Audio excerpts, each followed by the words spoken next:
नमस्कार, मैं Pankaj Shukla, good morning Bharat से। और इस समय हम हैं श्री कुलदीप पांडे जी के साथ, जो जनसंघ पार्टी के प्रदेश अध्यक्ष भी हैं।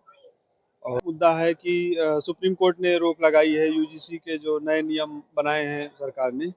तो इस विषय पे हम इन विचार जानना चाहेंगे पांडे जी की क्या विचार है सवर्णों के साथ जो इस तरह का भेदभाव नीति जैसे सब लोग बोल रहे हैं हुआ है। तो आपके क्या विचार है इस मुद्दे पर? ये सबसे बड़ा विषय यह है कि ये वही भारतीय जनता पार्टी है जो हिंदुत्व की बात करती थी, जो सबके साथ सबके विकास की बात करती थी, जिसने नारा दिया सर्वे भवन्तु सुखिनः सर्वे सन्तु निरामया सर्वे भद्राणि पश्यन्तु मा कश्चित् दुःख भाग् भवेत्, जिसके बड़े बड़े नेता दिन रात इस नारे को रटते रटते वो थकते नहीं थे, जिन्होंने निरंतर कहा हम सबका विकास, हम अंत्योदय तक जाना चाहते हैं, अंत तक सबको सुविधा देना चाहते हैं। और अंततः ये पार्टी की विचारधारा ऐसी परिवर्तित होती है कि ये अंततः बैकवर्ड, फिर एक प्रधानमंत्री अपने क्या कहते हैं मंच से खुद को बैकवर्ड सिद्ध करने में लग जाते हैं कि हम बैकवर्ड है, हम बैकवर्ड है, हम बैकवर्डों के लिए काम करते हैं। निरंतर ये देखा जा रहा है ऐसा परिवर्तन कि इस देश में बटोगे तो कटोगे का नारा देते देते इन्होंने इस देश के हिंदुओं को ही पूरी तरह बांट दिया। जहां इन्होंने बैकवर्डों को अलग व्यवस्थाएं दे दी, सवर्णों को अलग व्यवस्थाएं दे दी। अरे यूजीसी का जो मामला है इसमें सवर्ण 80 मतलब सीधा सा प्रश्न है, क्या 80% आबादी 20% पे भारी 80 भारी होती है? लेकिन यहाँ इन्होंने सीधा सीधा कर दिया कि 20% लोग जो हैं सवर्ण लोग, वो 80% लोगों को प्रताड़ित कर रहे हैं, सबसे ज्यादा शोषित कर रहे हैं।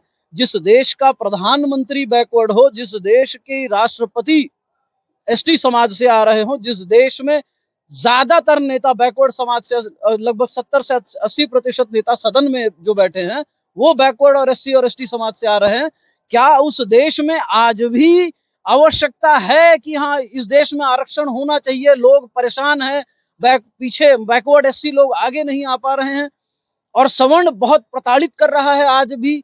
वही राग निरंतर आलापना प्रधानमंत्री के मुखार बिंदु से खुले मंच से एससी को, जब एससी समाज या एसटी समाज को संबोधित कर रहे थे, मैंने उनका वीडियो देखा था, उन्होंने कहा कि आपको इतने दिन से प्रताड़ित किया, आपको छूने पानी भरने नहीं देते थे, आपको परेशान करते थे, तो उसका बदला तो लेंगे ही।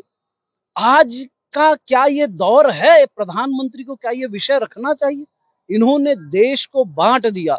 यूजीसी या काला कानून जो आया है, सुप्रीम गनीमत है कि सुप्रीम कोर्ट ने फिलहाल मार्च तक के लिए स्टे दे दिया इस कानून पे। लेकिन मेरा निवेदन है पूरे सवर्ण समाज से और मेरा निवेदन है पूरे एससी समाज से, क्योंकि सबसे बड़ी बात कि इस कानून में जो बैकवर्डों को भी ले लिया गया है, पूरे भारत वर्ष में सबसे ज्यादा केस एससीओ को प्रताड़ित करने के लिए, एसटीओ को प्रताड़ित करने के लिए सबसे ज्यादा केस बैकवर्डों के और एससीओ के बीच में हुए, जिसमें बैकवर्ड समाज के लोगों ने एससीओ को प्रताड़ित किया है।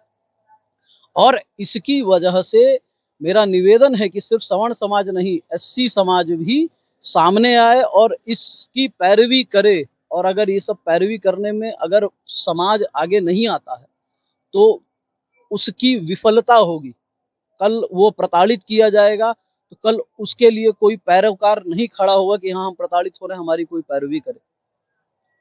ज्यादा सबसे बड़ा विषय यही है कि अभी लोग मार्च तक के लिए स्टे मिला हुआ है, तो लोग गंभीरता से इस विषय को देखते रहें और यह भी ध्यान दें कहीं चोरी से कोई दूसरा आदेश ना आ जाए कि सवर्ण समाज को इस देश से देश निकाला किया जाता है, इनको वोट देने के अधिकार खत्म कर दिए जाते हैं। जिस प्रकार चोरी से यूजीसी और ये सारी चीजें लागू हो रही है, कोई भरोसा नहीं है। मोदी जी रात में फोन करें, मोदी जी रात में लाइव आकर के बोलें कि इस देश में सवर्ण समाज को अब क्या कहते हैं कि ये बैकवर्ड और एससीओ को बहुत प्रताड़ित करते थे इतिहास में, इनको जो है वोटिंग देने के अधिकार इनके समाप्त किए जाते हैं।